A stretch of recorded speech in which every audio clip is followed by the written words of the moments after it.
ദേശീയപാതയിൽ കായംകുളം കുന്നത്താലുംമൂട് ജംഗ്ഷനിൽ ഓടയ്ക്ക് മൂടിയില്ലാതെ കിടക്കുന്നത് അപകടം ക്ഷണിച്ചു വരുത്തുന്നു. രാത്രികാലത്ത് വെളിച്ചം കുറവായ ഇവിടെ മൂടിയില്ലാത്ത ഓട യാത്രക്കാർക്ക് വലിയ ഭീഷണിയാണ് ഉയർത്തുന്നത്.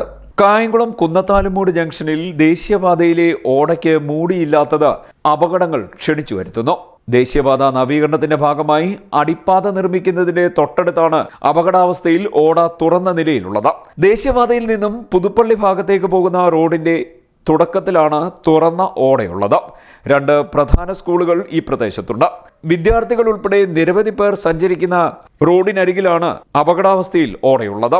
ഈ പ്രദേശത്തിന്റെ തൊട്ടടുത്താണ് അടുത്തിടെ ദേശീയപാതയിലെ കുഴിയെടുത്ത വെള്ളക്കെട്ടിൽ വീണ് യുവാവ് മരണമടഞ്ഞ ദാരുണ സംഭവമുണ്ടായത്. ദേശീയപാതയിലെ അശാസ്ത്രീയ നിർമ്മാണ പ്രവർത്തനങ്ങളുടെ ഭാഗമാണ് ഈ കാണുന്നതെന്നും നാട്ടുകാർ പറയുന്നു. ഏതായാലും അടിയന്തര നടപടി വേണമെന്നാണ് നാട്ടുകാരുടെ ആവശ്യം. CDNet news, Kayamkulam.